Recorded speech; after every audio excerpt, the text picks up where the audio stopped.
Hello and welcome back to another episode of the Oner podcast, the podcast where we break down and review films all in one big, long, unbroken take. I'm Austin Archer, and with me, as always, is my childhood next-door neighbor and lifelong best friend, Kramer, England. How you doing, bud? I'm doing good. How are you doing? I'm pretty good. This week we are talking about Spider-Man No Way Home, getting ready for the new Spider-Man, brand new day. We decided to look back at where this part of the giant tapestry of the MCU left off, and take a look at the last installment. Some would say the last truly great moment that the MCU had before this latest phase started. I mean, I think a lot of people liked or Thunderbolts, and a lot of people liked Fantastic Four. There's definitely been flashes of things that people have been responding to. I think you and I had fun with Deadpool and Wolverine, but it feels like this was this feels like in many ways like the beginning of the soupiness of it all. I think this was before they really got into all the TV shows. Mm-hmm. And that seemed to be a big thing that muddied the waters for sure. Yeah, where they've even like sort of acknowledged publicly, like we started doing too much. They did. Yeah, it was too many strands. And I kind of think in many ways this movie, No Way Home, exemplifies that idea of like trying to do too much. I get what this movie exists to do in the continuity of the story of this Peter Parker. Yes, it's just there's got to be a cleaner way to accomplish it that doesn't make the screenwriting so forced and awkward and unnatural at so many twists and at so many moments in the script. I'll say this: I actually went and did a full rewatch of the full trilogy. I did. Wow. I started at Homecoming and then I watched Far From Home, and I was like, I kind of want to see how. And what I'll say, first of all, spoiler if you don't know about Spider-Man, if you don't know about if you don't know about any of the Spider's men, we're talking about Spider-Man and the Spider-Man movies. I'll say this for my general thoughts. Watching Spider-Man Homecoming, it was this other era of the MCU. Tony Stark's in that movie, and like it was almost like the end of because by Far From Home, Tony's dead and it's post Endgame. Homecoming was like near the end of the Infinity Saga. Like we don't get introduced to Spider-Man as a character in the MCU until Captain America Civil War. So he's a late addition to the universe, a very exciting addition, but then he is sort of he and Thor are sort of the last ones left who have the ability to kind of like be a team leader. Mm-hmm. There are so many things about the way that this Peter Parker story is structured that I really like. So many things, but like watching Homecoming, then Far From Home, then this one, I was like, man, just reminded once again of like what a difficult and rare and weird juggling act the Infinity Saga was, that it was like all these little TV shows working together in tandem to be one big TV show. Because I always say it's a very expensive TV show, but that's not quite accurate because TV shows have the exact same lead characters in every episode and every season. But this was like, there's the Thor story, there's the Captain America story, there's the Tony Stark story, there's the, the Avengers story, there's the Black Panther story, and then near the end of the Infinity Saga, there's the Spider-Man story, there's the Guardians of the Galaxy story, and they all have threads that overlap onto each other, and then they have moments where they all come together. And the way that they were able to find tonal balance between all of that, and even though the continuity is not perfect from Iron Man to Endgame, it's impressive how much they're able to maintain and what they're able to keep track of in the different stories. It's always been impressive to me, the different identities of the different arcs, that like Guardians of the Galaxy have their own tone and style. The Iron Man movies have their own tone and style. The Captain America movies have their own tone and style. And then when they come together, like Avengers films have a vibe. And it's all like very impressive to me when you think about the bigger picture. Yes. And then when you're watching a movie like Spider-Man Homecoming or Spider-Man Far From Home, and you're like thinking of this in the context of how actually big the universe is, I was like still just kind of like, man, they really did something so crazy. And they pulled off something that, while certainly flawed, every one of the 3 movies I watched has moments and lines where you just kind of go like, geez, that's rough. Yeah. What were you guys thinking? Yeah, or like really forced beats where you're just like, Totally. okay, whatever, sure, Yeah.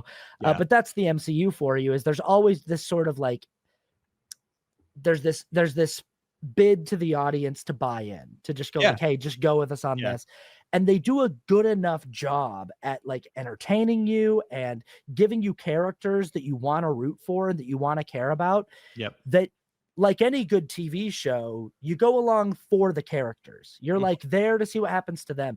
And I think the way that they tell the story of Peter Parker kind of backwards in the MCU. I had the same thing. I had the exact same thing. Yes, go ahead. It's really cool. I like that. And I like the way that I like where it lands with No Way Home, that we bring in the other Peters and we're reminded that usually the story of Peter Parker, similar to the story of Bruce Wayne, is it starts with tragedy. It begins with the death of a relative, the death of a father figure that can't quite be replaced, that Peter feels personally responsible for.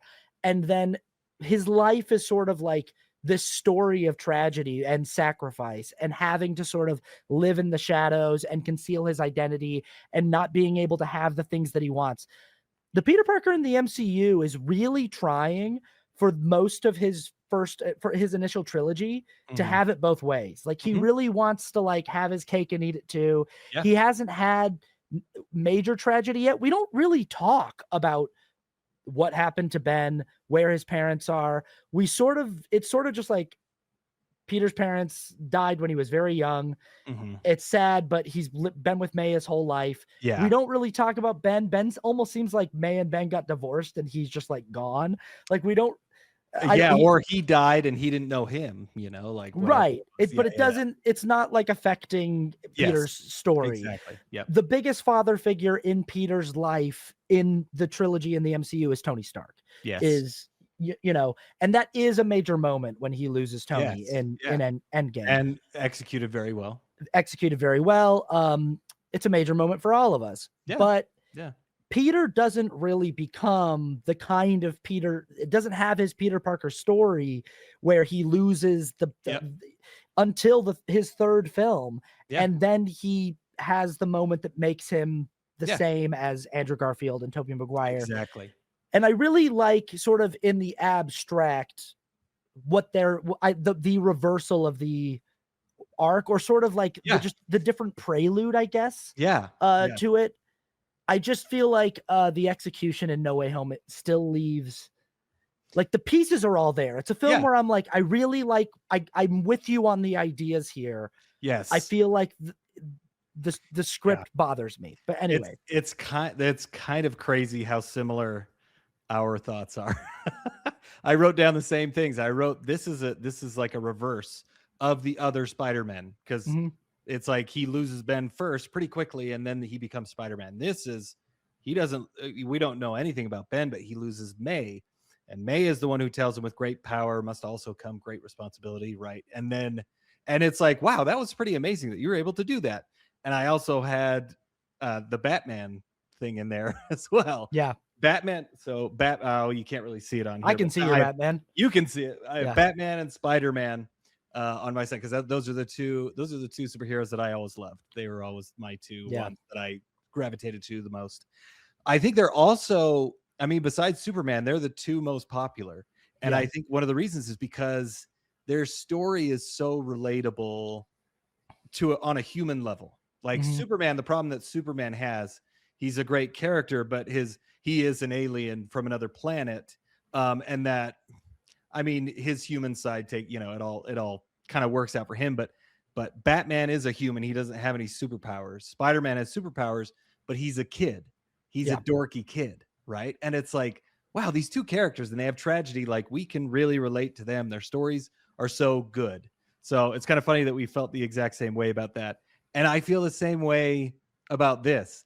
This is a TV show, for lack of a better word. It's not a TV show. It is a movie series. And it's amazing how good all of the movies are.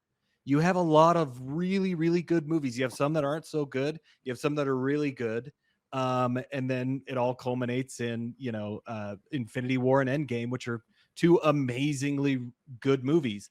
But the problem with this movie is that fact.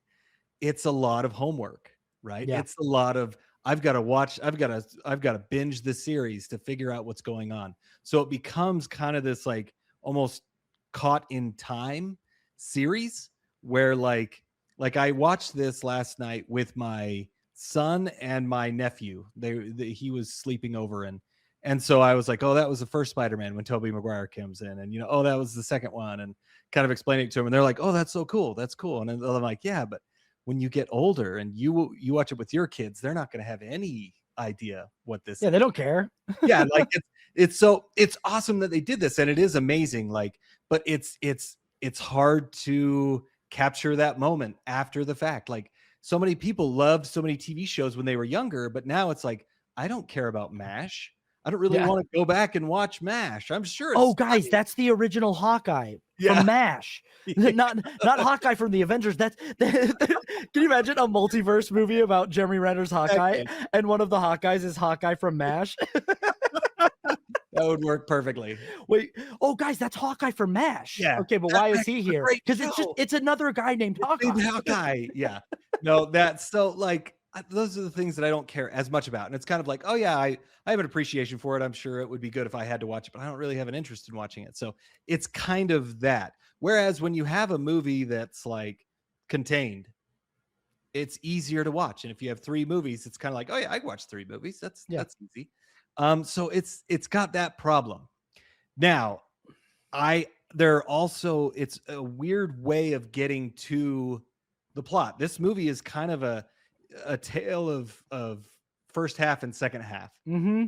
First half is like all over the place, and it's kind of like he's got to go here, and then he's got to go here, and then he's got to do this, and he's got to do that, and it's like, okay, I'm following it. And then the second half is like, okay, here's the story, and that part is really good. Now, similar to the entire Peter Parker arc, kind of, or like going backwards. I feel like this movie's kind of written backwards. Yeah.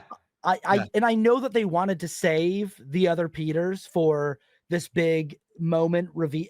I just feel like the movie is constructed for movie theater moments instead of what's the best way to tell this story. Absolutely. It's constructed to like withhold the big surprises and the big moments from you. But I'm like, the most compelling stuff in this movie is the 3 Peters on screen together. Yes. So like, I think we go in reverse. Let's say we bring in Green Goblin as like the main villain of this film early, when the spell goes wrong. But early, Peter hooks up with the other 2 Peters. But the Green Goblin should have more agency as a villain, and what he should be doing is trying to open up more cracks in the multiverse to let more villains in, so that like the third act is like, oh, here they all come, and like then the other ones show up. Jamie Foxx shows up, like Dr. Octopus, but instead we start with the villains, and then the Peters all get together, and I'm like, I think we're flipped here, because also what it does is it just sort of weakens the villains. The villains are very passive, as you would normally talk about with protagonists, where like the villains are just sort of like there by chance, and they just sort of like all that's going on with the Green Goblin is he's like, I won't let you fix me, and like that's essentially all the villains are doing. But if he realized like, oh, I have the opportunity to pull in evil teammates from all over the multiverse or something, because he's a scientist too, and he likes the idea of quantum displacement or what. I just think you make him a stronger, more active villain. Give the Spider-Man they have too many things that they're juggling right now. With all of those problems, the best thing that this movie does is it's still entertaining. Oh, And yeah. like, there's a lot to be said about that. That's a hard thing to do. Mhm. Like, this movie keeps, and even though the first is really convoluted, kind of all over the place, I can follow it. Mhm. And I get what's going on. It is like too quick and there's too much going on, but I'm always entertained by this movie.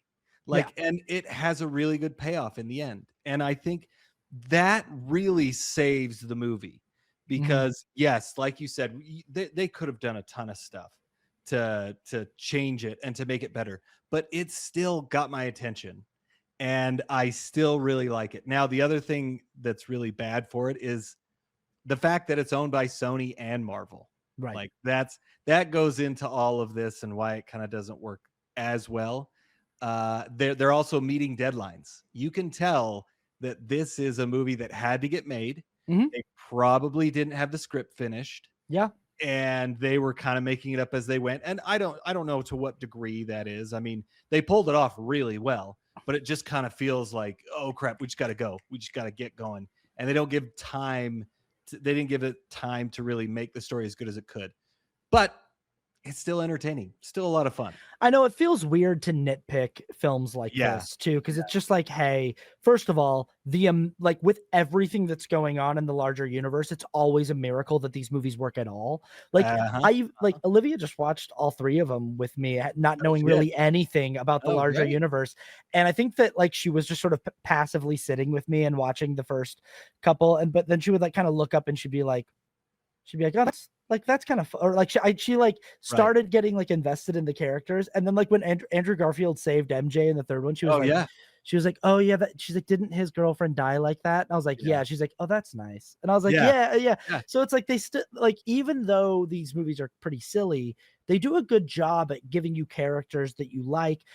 She did point out one thing that I was like, yeah, just sometimes with how big this universe is, things fall through the cracks where it's like, if Mhm. this was just a Spider-Man trilogy and it wasn't a Spider-Man trilogy inside of the Yes. MCU, they Yes. could focus on more of these Mhm. more of the connective tissue with these things where like what going from Homecoming to Far From Home, there is this thing where like the girl he likes in Homecoming is Liz, who is Vulture's Yes. daughter.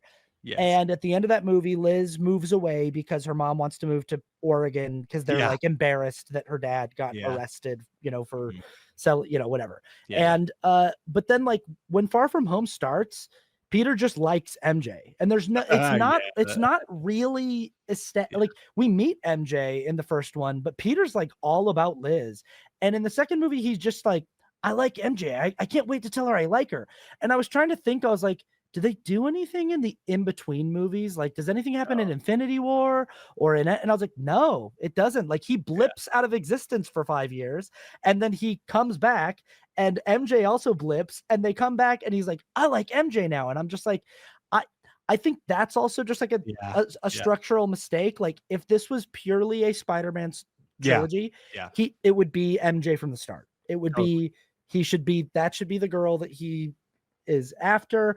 We would feel that connection stronger when he has to sacrifice his connection with MJ at the end of No Way Home. It would hit stronger. But the fact that like MJ's just like the other girl that he now has a crush on because the first girl moved away it's just, if this is if it's not, it's just one of those things where like Yeah. in the larger universe, these things don't pay off as well as they could or connect as well as they could. But again, it's like considering everything that's being juggled, it's still pretty amazing what they're even attempting in this film to be like, Totally. we're going to somehow try to make villains from three separate Yeah. cinematic universes work together and have some kind of cohesive storyline. uh you Mm. gotta go like, it's amazing like you said, it's entertaining, it's fun to watch, it's amazing that it works as well as it does. uh it's weird to even like get super nitpicky, but I kind of can't help it when I watch it because I'm Yeah. like, there's a Yeah. lot here that does work, and then Yeah. there's a lot that, yeah. Yeah. Yeah. So what are your highest highs for Spider-Man No Way Home? Okay, my highest high, as I said, it was entertaining. And it was great to see all the Spider-Men together. Yeah. Like that it's and as you said, yeah, it was kind of sculpted for the theater experience. Mhm. Because that was a lot of fun. But even still, like growing up with Tobey Maguire Spider-Man and then having Andrew Garfield and having it all, like it all works really well. And it is a fun thing to see.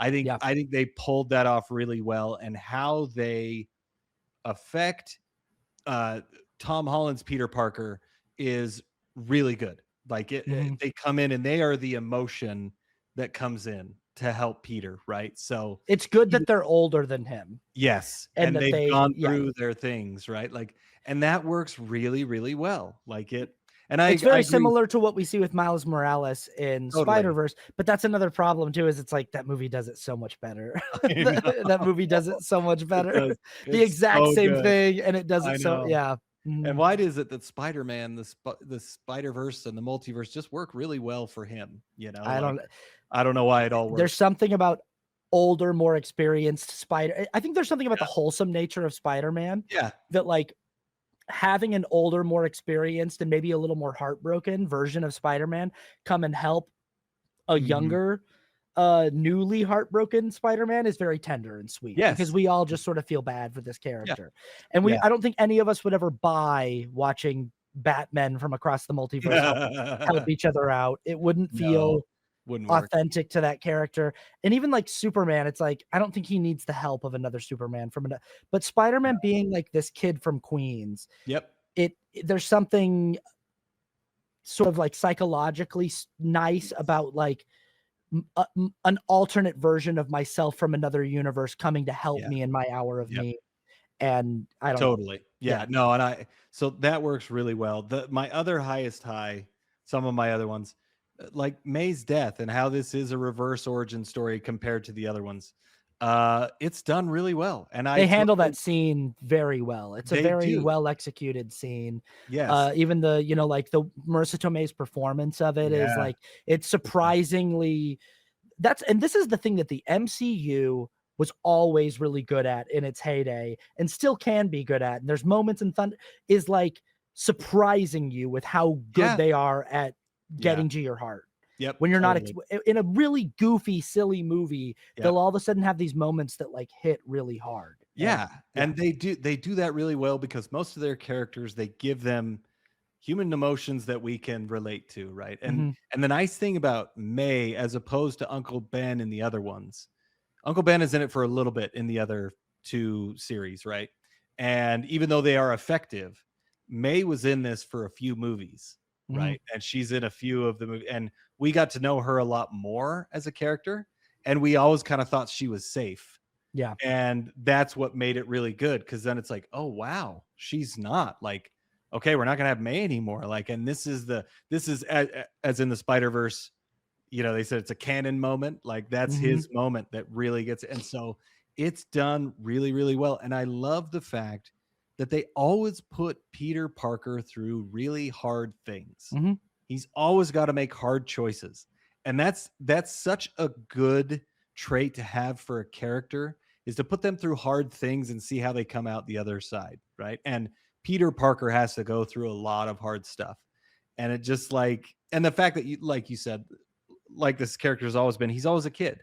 And it's kind of like you just have a little bit more empathy for him. Like, Well, oh yeah, that's the story of the Tom Holland trilogy, and yeah, there's going to be another one. Is he keeps being asked in the first couple films to like, hey man, if you're going to be a part of the Avengers, if we're going to by Tony and by Happy, it's like this is what it means, sacrifice. You need to understand that like the life that you want to have comes second. He seems to get it. I mean, there's a scene in Captain America Civil War where Tony Stark asks him, he says, why do you do the things you do? And Peter says, well, when you can do what I can do and the bad stuff happens and you didn't do anything to stop it, it happened because of you.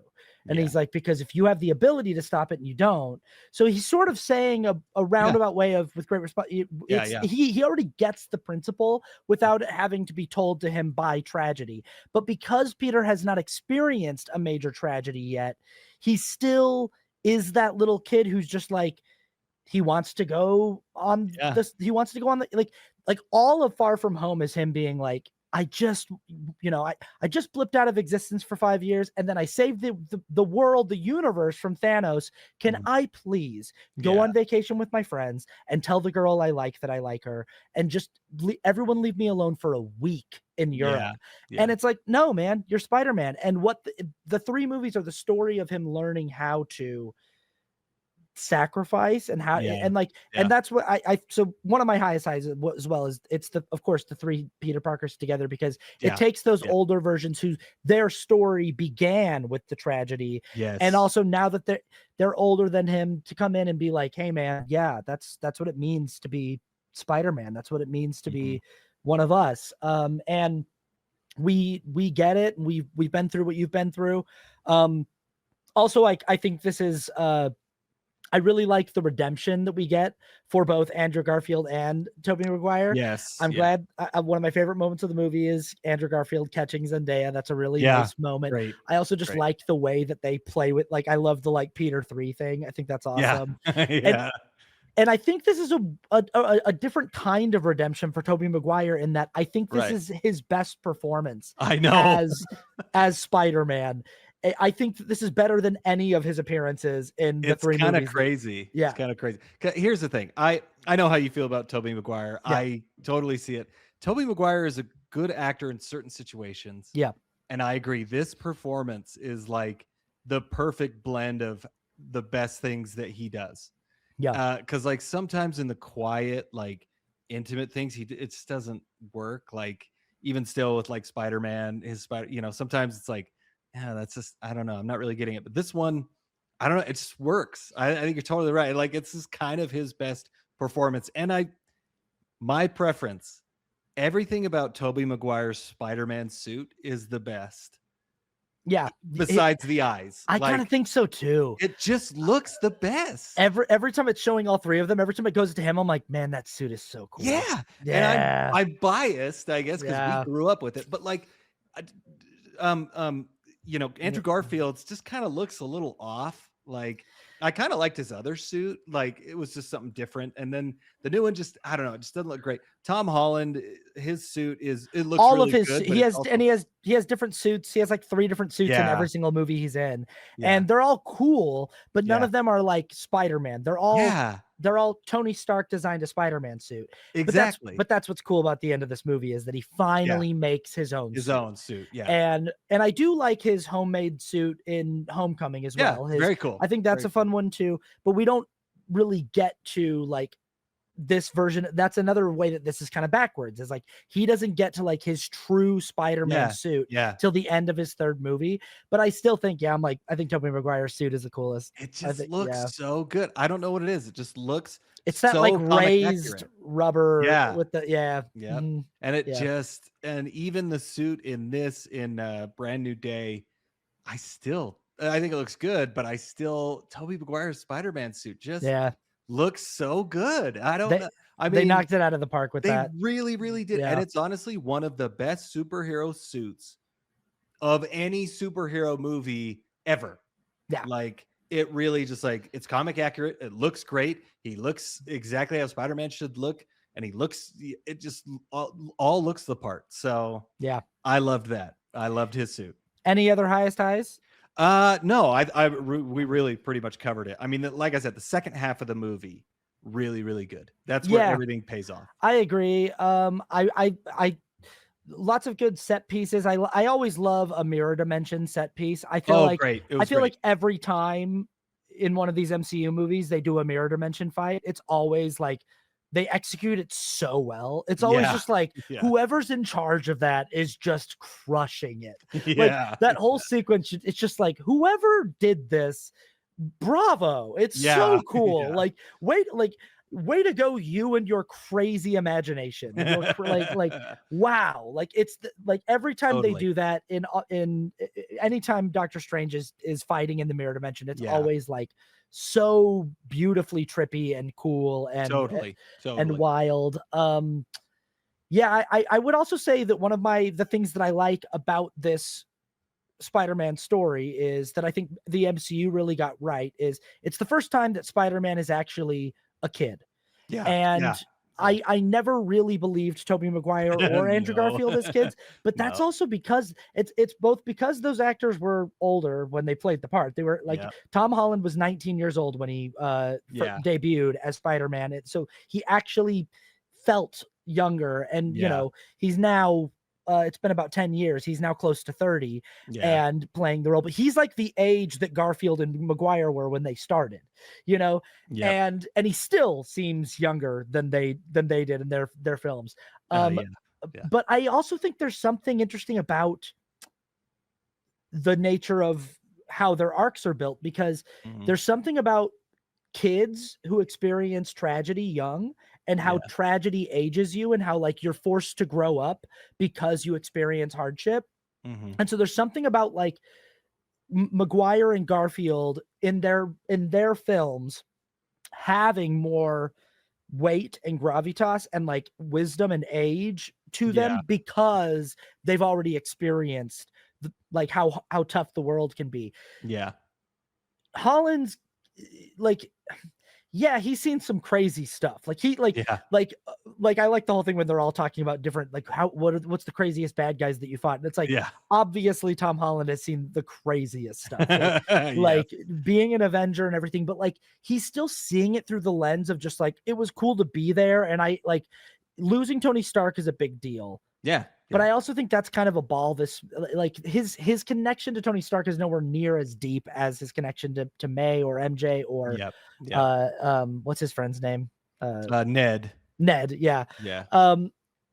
And I feel like he still has that youthful ignorance. Like he just doesn't quite get the stakes of what is going on and what it means.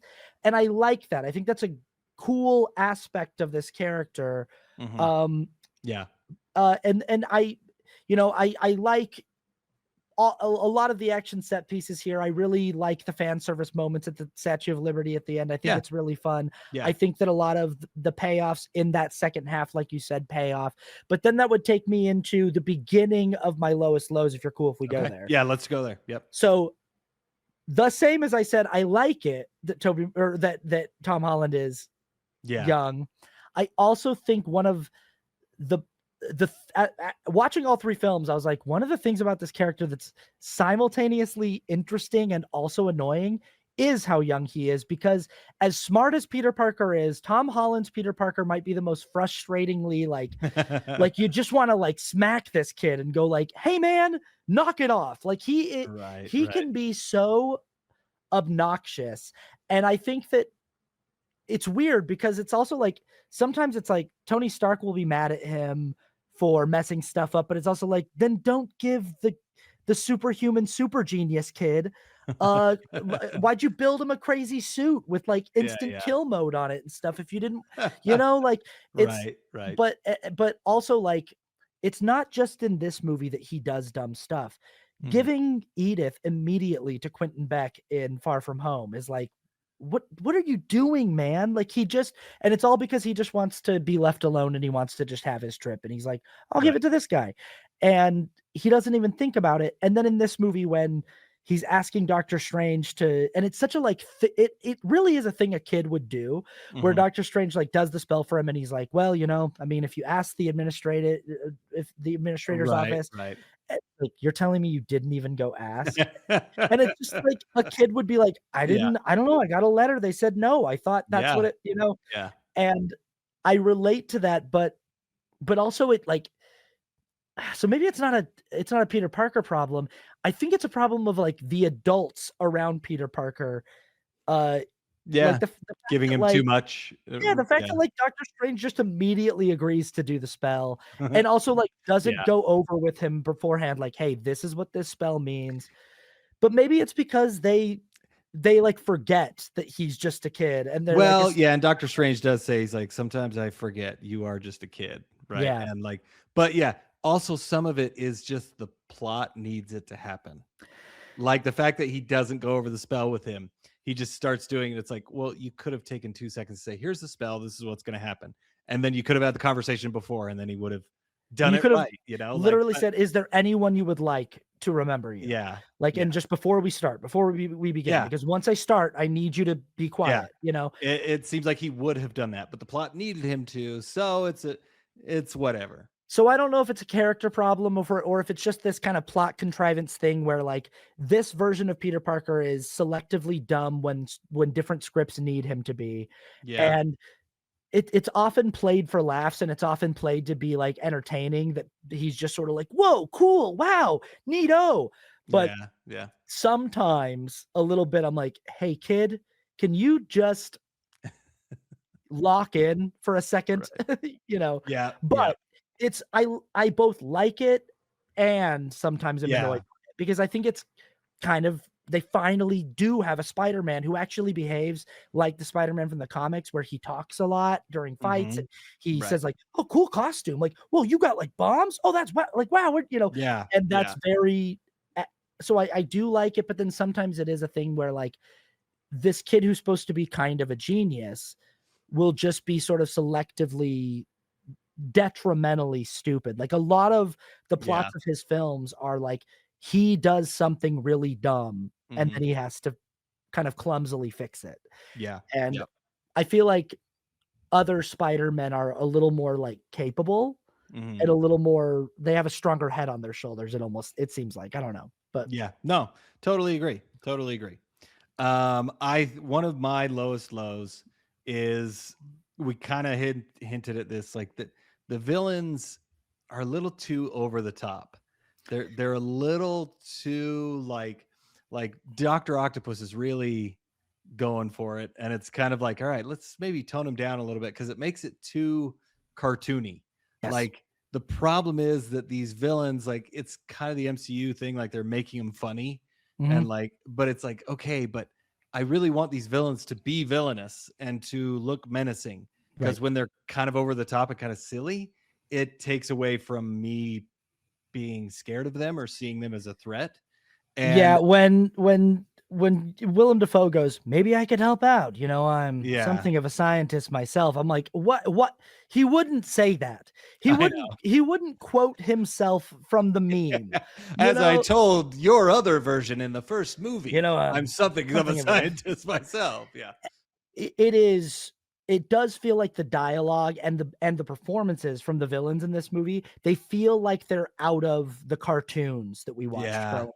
Like, they're Yeah. very just like, I'm evil. And it's like, Yeah. yes, we're all evil men. And again, Yeah. I think that a solution could be start with one, Yeah. focus in on one of them Yeah. and have the other one bring the others in for rather than Mhm. trying to make the plot about Peter hanging out with all of Right. these bad guys the Yeah. whole movie. I just, yeah, like that. Yeah. I just don't think that those sequences work. Like them all Yeah. hanging out at Happy's place doesn't Yeah. really, No. yeah.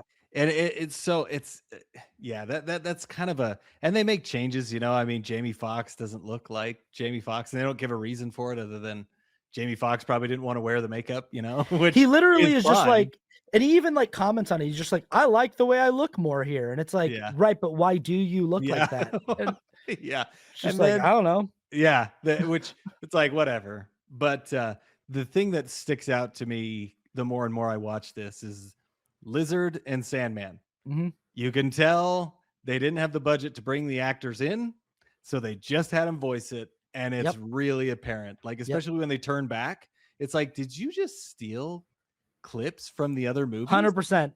Every time I see at the end of the movie when they're all disappearing and they're like turning back into themselves, it 100% looks like they just digitally put footage from the other films Yeah. into, and it, you can tell that they're like, don't linger on that shot for too long Yeah. because, you know, and it's And that just, I was actually going to do some research on that, see if I could do a one or funner for it, because I think that's what they did. yeah. Like, And again, it's like the stuff that really works here is the three Peters together. yeah, But the movie, the whole first half of the movie is Peter hanging out with all of the villains. with all of the villains. And it is, I don't hate the idea of Peter deciding he wants to help these men. I Yeah. think that there's something Yeah. like heroic about that, about You can him. still have that, but Yeah. not, but it takes so long to get to that. But even that, it's like it kind of drives me nuts that Doctor Strange explains to him, like, hey man, right now there are rifts in the multiverse opening up, and like everything could collapse if I don't send them back home. And if they need to die where they came from, that's what they need. They're not supposed to be here. And the Yes. fact that Peter can't like just accept that he's like, no, I could help them, to me is a little bit like, I don't know, man. I think you got to listen to Yeah. the sorcerer who I on this, you know, like, Yeah. I think yeah, you could, like, if it's one at a time, he could send one back, question what they're doing, and he says, "Well, I don't know. Some of them might die." You know, like if he finds out with the first one that, like, oh, this person's going back to die, like the rest of them, he could try to save them, yeah. right? Like, there's a better way to do it other than because the plot all revolves around him wanting to get his friends into MIT, and then it goes to, and then it's like, oh, I've got to go talk to the person. Oh, but then the villains are here. Oh, and then Doctor Strange has got to figure out the thing. Like it's kind of, And now I've it's a got to weird help way to get to it. I've got to keep Doctor Strange in the mirror dimension while I try to cure the villains before I send Yeah. them back to the.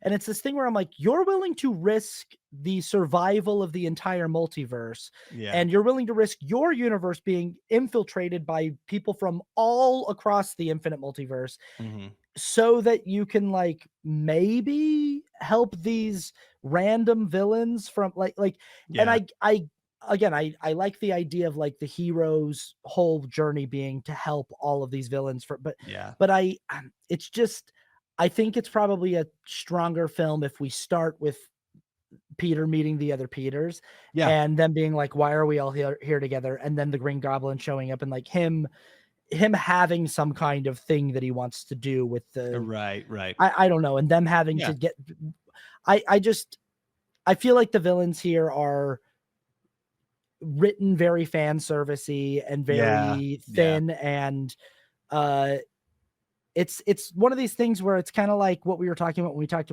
about Troy, where it's like, I don't mind what the movie wants to do Hmm. with the character and with the story. I just think the execution of it on the page is, Yeah. Yeah. it's not, Yeah. getting me there. Yeah. It's not as deep as it could be. And again, I feel like this was a, oh crap, we're not done with the script, but we just got to go with what we've already got. And that's why that's what it feels like. So my other lowest low, my last lowest low is the Tom Holland's costumes. They don't feel like they're in service to the story. They feel like they're to sell toys. Yeah. Like they just keep coming with these new costumes and new costumes and new costumes. I'm like, okay, like cool, yeah. It's like Why not? But The Joel Schumacher Batman movies. It's just sort of like, give him as many suits yeah. as possible. Yeah. Yep. It's kind of like, oh, he's got his suit, but he turns it inside out and it's like black and gold. Oh wow, cool. And it's like, okay. And then it's like, oh, he's got his Spider Mach 8 or whatever, the Tony Stark one. And it's like, oh, cool. And then he's got some of the nanobots on his black suit. And it's like, okay, cool. Just like give me one suit. I don't really need all these different suits. It felt very toy sales-ish. And that is kind of an annoying staple of the entire MCU Yeah. Spider-Man arc, is he has like a million suits. And Yeah. and I think that for a lot of people, like, that's fun in the it's only a thing that could exist in a world where like Spider-Man's father figure is Iron Man, you know? Yeah. But that's why like a lot of people are like, they're bothered by this rendition of Spider-Man because he feels like Iron Boy. They call him Yeah. Iron Boy. Yeah. And Yeah. you know, like he doesn't feel like Spider-Man, he feels like Iron Boy. But Mhm. again, they told this story backwards. It is like, it's kind of a Spider-Man, it's like how the MCU's version of Spider-Man Yeah. becomes the Yeah. Spider-Man we all know. And that Yeah. is, I should say that's another like highest high of mine, is I do like where this movie ends, even though Oh, it's like, totally. it's a little bit convoluted, and but it's like, Yep. finally this version of Spider-Man has to grow up and understand what it means to be Spider-Man. Yeah. And the fact that he lands where Spider-Man belongs, in a, you know, dingy apartment, Mhm. sewing his own suit on Aunt May's sewing machine, Yeah. and you know, and like having a secret identity, protecting the ones that he loves by keeping them in the dark. Mhm. You know, and I like that, like, by the end of, you know, this Yeah. trilogy, he Yeah. is the classic Spider-Man. He's sort of taking up the Yes. mantle of Maguire and Garfield finally. Yeah. Um Yeah. but yeah, I agree with you that it's like throughout his whole trilogy, it's just sort of this thing where it's like, these suits are cool, but they're not Spider-Man, and they're not, Yeah. and Yep. they do feel like just how many can we, Yeah. how many different versions of this can we make so we can sell toys and Yeah. Yeah. So it doesn't hurt the movie. It's Yeah. just after a while, it's like, all right, just go ahead, like whatever. So yeah. Themes. What about themes? I mean, biggest thing, great power comes great responsibility, and that would be the theme of this movie. I mean, it's kind of the whole arc of all three of them is kind of that, but I'd say more than that, because I think this Peter already knew that like he has a lot of like I'd say like he's, for a kid his age who's still in high school, he's like taking on a fair amount of responsibility more than his peers are. I think the real theme that this Peter needs to learn is sacrifice, is like what it means. Like the question that has been asked of this kid the whole time is, what are you willing to give up? What are you willing to let go of? And he keeps trying to have his cake and eat it too. He wants his best friend to know that he's Spider-Man. He wants his girlfriend to know that he's Spider-Man. He wants his, like, I mean, it's not like he wants his aunt to know, like she finds out, like people, but like he wants all the people closest to him to know. And he wants to have this perfect thing. But it's like, if you're going to be this guy, you might just have to understand that your life's going to be full of a lot of sacrifice and compromise. Yeah. And that really is like the hard choices. I put down pain comes with hard choices. And that's kind of that's what he has to learn in this one, which is what you have. Like, all right, the choices you make affect everything that you do. And what do you want? Do you want to be Spider-Man? Which the other two Peters already have that. Like, I can't really have it all. I'm really pretty busy. Like, I don't want to have these. And like, he really has to learn that. He really has to learn the consequences of the choices that he makes. Even though, and the Dark Knight does this the best. It's like you can make the choice that no one can make, which is the right choice, which is a hard choice, right? You can do what anybody else can't because you are Batman, right? And that's the choice that Peter has to make. Sometimes it's the choice that, and Alfred says it, they'll hate you for it, but that's the point of being Batman. So that's the point of being Peter. Like, people don't really hate him, but like, you have to sacrifice everything so that you can do what's right. You know what the end of this movie actually kind of reminds me of? It's a little bit like the end of the movie, the theatrical ending of the movie, The Butterfly Effect, where like the whole movie, Ashton Kutcher's been trying to like get it perfect. He wants all the pieces in the right places. Like, what thing do I need to change? What, and what he needs to finally do is just tell the girl that he's been trying to save to he needs to push her away from him. Yes, and get her out of his life. And he needs to accept that like she'll be safest if she's not around me. Now the ending the writers and directors wanted for that movie is way darker. And I also people think that it's a better ending. I don't. I actually think that it's like way too emo, that like he's like, oh, everyone's lives are ruined because I exist and everyone would be better off if I just was dead.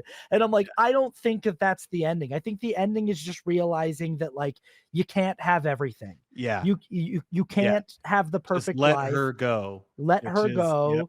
Very true. And I think that there's I think it's more mature to be like, it's not about Peter realizing that like I ruin everything and I make everyone less safe. It's like Ned and MJ are probably safer and better off if they don't know who you are and if they're not like constantly involved in your shenanigans. Totally. And but that doesn't mean that like you need to stop existing or but and the thing that made me the part that I thought was so great is he goes up to MJ and he they have that whole scene, and then he's paying for his coffee, and then she moves her hair and he sees the Band-Aid on her head, and that's what makes him stop. And they don't really draw much attention to it. I mean, he's like, oh, what happened? And like, I guess they do draw attention to it, but I was like, wow, what a great way to like remind him, like physical pain is what you're bringing to her if you do this. Like, it's a small thing, but it's essentially a small thing would create something bigger. And I was like, that's a really pretty a brilliant way to end the movie is to show that Band-Aid and have him reevaluate the choice that he's going to make. And Yeah. he is choosing a life of exile for himself so that he can do what he needs to do. Now, this next movie will be interesting to see how it all pans out. But, anyway, I thought it was pretty brilliant that they did that. Yeah, I like that. I hadn't even thought about that. That it's like he remembers. Oh yeah, that's right. Yeah, she gets, because the same thing happens with Tobey Maguire and MJ, where he tells her like at the end of the second movie, like, "Hey, I just think I can't put, I care." But the harder thing there is that she knows, like there's no spell to make her forget him. Yeah. But their story is all they get separated. She dates the other guy, and but they, and then what we find out in this movie is they eventually are back together. And they make it work. They found a balance somehow.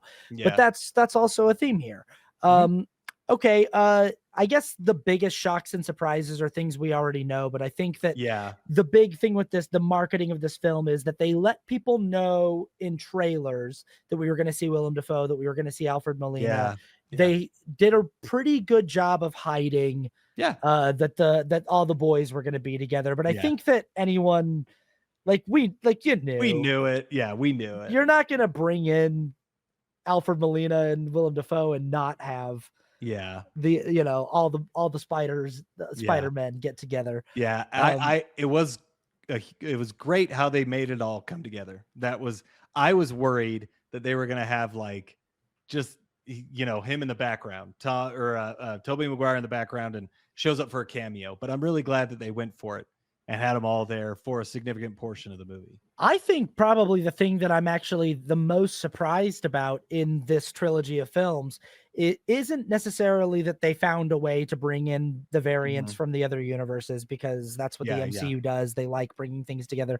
I was surprised that they went with J.K. Simmons to play J. Jonah Jameson. I was surprised that they, rather than having their own MCU variant of when he showed up at the end of Far From Home, I was like, well, what does that mean? But I like that he's clearly a different version of the same guy. He's bald. I like it. Yeah. He's like Alex Jones. I think that's really funny. Yes. I think it's I honestly, and Amy Pascal said this, who's been over Spider-Man and, was over Sony. She's like, the best thing about Spider-Man is that all the characters are endlessly adaptable. And it's so true. J. Jonah Jameson he was the tabloid news guy back in the time when news on newspapers was a thing. And now they make him an online guy. And I'm like, yeah, that's perfect. That's exactly what J. Jonah Jameson would do if he was in this time period.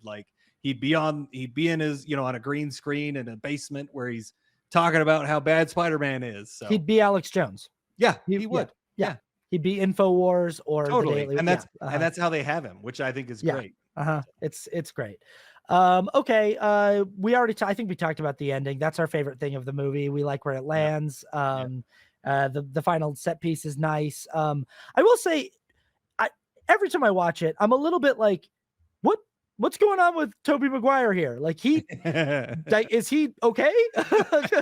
It's a little bit that happens. And I'm like, why put that in the film if it's not going to have a consequence? Because it's quite intense. It's it is. It's he just got stabbed through the abdomen. Well, and he's like, it's okay, I've been stabbed before. And I was like, well, that seemed pretty bad. I don't it sort of when Tony gets stabbed in Infinity War by Thanos. And the feeling that I had when that happened. And the only difference is Tony really quickly patches himself up with nanobots and then has he has access to the best. They perform surgery. He has miracle Stark tech that can fix him, but it definitely loses him the fight. But I was kind of I know that Spider-Man's got super strength, but the way that it's played is that's kind of one of those things where in movies, when you kind of get stabbed like that, through the abdomen with something that's kind of a game over deal.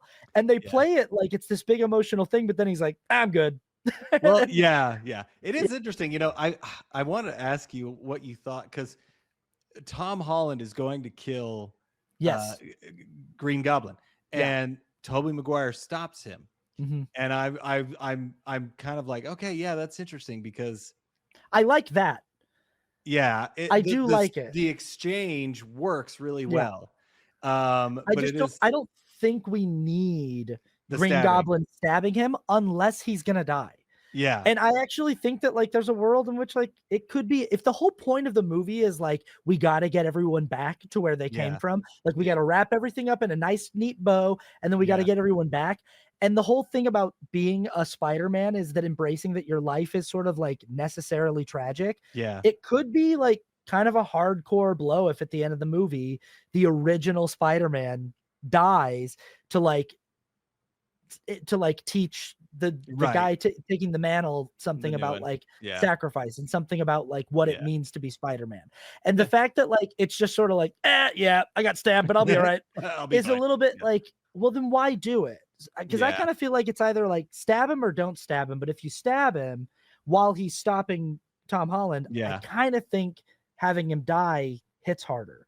And being like, we did all of this to save all of the villains, to get all of our villains Yeah. back to, Yeah. even if they're going to die when they get back to wherever they're from, but like, Yeah. but then to have, you know, our Mhm. like Sam Raimi or original Spider-Man die at the end of the film, I think as a final lesson of like, this is what, especially since we've learned that like of the three of them, he's kind of got the best thing going. He's like with Yeah. MJ and Yeah. everything. Yeah. And if there's something about that where I think it just probably would be too much like Spider-Verse because yeah, that Spider-Man dies. So yeah, I don't know. But yeah, I think you're right. I mean, it could have honestly, but it could but then have I say been if you're not going to kill him, you don't need to stab him. I just agree. don't think I agree. I think that would have been the better route because Marvel's never going to kill Tobey Maguire like that, right? Like they never would. But I think you could have avoided it, or yeah, they could have done it a little bit. Well, they won't kill anyone. They'll kill people, but then everybody comes They back. come back, yeah. And it is this thing where it is just kind of like when you see Steve Rogers in the Doomsday trade. To me, it's just sort of like it doesn't. Then you're making everything not matter. Yeah, it doesn't matter then. It's like the problem. when I see Patrick Stewart again, I'm like, you're making Logan not matter. When they even Deadpool and Wolverine, as fun as that movie was, and it's like I like that's the kind of movie where they can just make fun of the fact that Logan died and but it's like you know the problem with getting this big is nothing matters when you know, which is I think another reason why I like the end of this movie is it does feel like some kind of thing has been paid, you know, like some kind of losing MJ and Ned is big. And well, and May, I don't think they'll bring May back, which I think is good. So agreed. Anything else? No, I'm pretty good. Scores? The scores, yeah. All right, we give scores out of 10 on this channel. We give a score for technical achievement. We give a score for the ending. We give a score for rewatchability. We give a score for cultural impact, and we give a score for our subjective feelings. Kramer, your technical rating for Spider-Man No Way Home. My technical rating is a 7.5. It does feel a little rushed. Like we've talked about some of the problems. The plot is kind of all over the place, but I think everything works out well. You know, and the 0.5 is really because it is really entertaining. Yeah. And this is a fun movie, but like there's nothing, everything is good. Nothing stands out as great. Like the cinematography is good. The visual effects seem a little rushed. They don't seem as good as some of the other ones. Not that they're bad, but they're fine. You know, they're good. So yeah, I don't know, but you know, better than most. I would give it, I'd give it a 7. I was thinking of having it at a 6.5 because a lot of just the clunkiness of the script really bothers me, but I would give it up the extra 0.5 just because of like degree of difficulty of just how many things are in the air and are moving at that studio and how quickly they need to produce. I'm never really impressed with the visual effects in these movies. I always I think the mirror dimension stuff is really well executed, as I already said, but I feel like the MCU movies just sort of have this kind of like bland, everything CGI look to them. I don't really watch these movies and think how beautiful they are to look at. Agreed. But again, I think that's it's a testament to to the storytelling and the character work that they do, that they're still fun, entertaining, engaging things to watch. Yes. How about the end? The ending, I gave an 8. I think it pays off, and it's a really hard choice that he has to make. And then he doubles down on it and he doesn't tell MJ, which I think it's really good. I think it works. It really saves the movie. This is a movie that the ending makes the movie better. Yeah, I would give the ending an 8 as well. I think it's the best part of the movie. I think it's the thing that like it leaves the right taste in your mouth, that you're watching this character, this Tom Holland character, finally arrive at something that really feels like Spider-Man for the first time in like 5 movies of watching him play this character. Totally.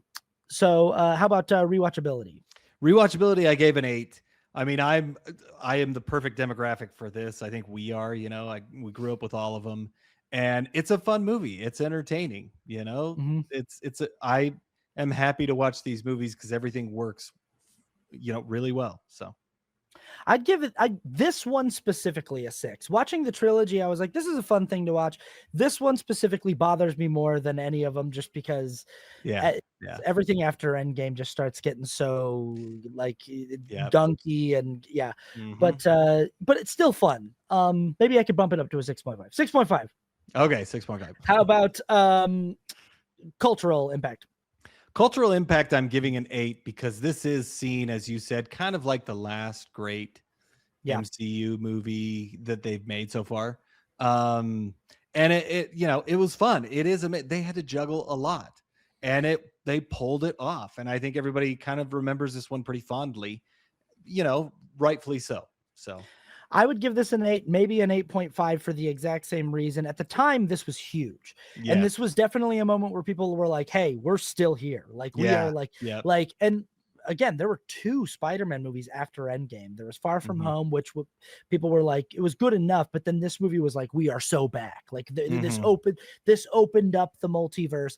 I would say I'd probably not go to 8.5. I'd probably keep it at an 8 because not only is the multiverse kind of like closed off after this, but also like everything that happened afterward, it's just sort of like they haven't known what to do. The end credit sequence here does not come back or pay off in any way whatsoever. No. It's there's a lot. That's the problem with Sony, There's a lot of that post Endgame. There's a lot of like after credit sequences that are like, now one of the best after credit sequences, which is really shouldn't be a mid credit sequence, is the ending of Far From Home, where J. Jonah Jameson reveals the identity of Spider-Man, which is like, that should just be part of the movie. Like that shouldn't be like in the credits, like but it's like that at least it leads right into the beginning of this movie. And I like when the things that they're teasing actually get paid off. And so much stuff after Endgame has had like things open. Think about the end credit sequence after Eternals. Think about the end credit sequence after Doctor Strange and the Multiverse of Madness. All this stuff that's like, what was that, guys? Yeah, what are we doing? The end credit sequence after Shang-Chi, where people are like, the rings have called out to something. And it's like, what? Who? To what? Yeah. To who? Like, what's going on? Yeah. So it's like, at the time, this made a huge cultural splash. I feel like everything that's happened since has shown that this was like maybe the beginning of the end. And then we go to subjective. My subjective score is an 8. I think I just really enjoy this movie. I think the end pays it off, and the juggling act, it all works really well in its favor. So I am able to overcome the problems with this movie because it all works. It all works well. And I grew up with these other characters. So I liked it. This is a 6.5 for me. Of the Tom Holland Spider-Man movies, it's probably my least favorite film that he's in, if I'm even including Civil War and Infinity War and Endgame. I think there's still moments here that I really like, that where I think he's still really doing great work as the character. I just feel like this is the phase of this of the cinematic universe of this big TV show where I'm just like, the wheels are a little bit falling off. I'm definitely feeling like this was a deadline film. This was a film that was made with just like sort of moments that they wanted to accomplish, and then a script that was reverse engineered to make those moments happen. And it just doesn't land for me as well as some of the other movies in this thing do. But good enough. We will be seeing Spider-Man Brand New Day and seeing if there's any juice left in the tank on this thing Yeah. at the theaters this week, go to the theaters and watch it along with us. If you want to watch along with the show, like, comment, share, subscribe, all that good stuff. And we will see you on the next one. See you later.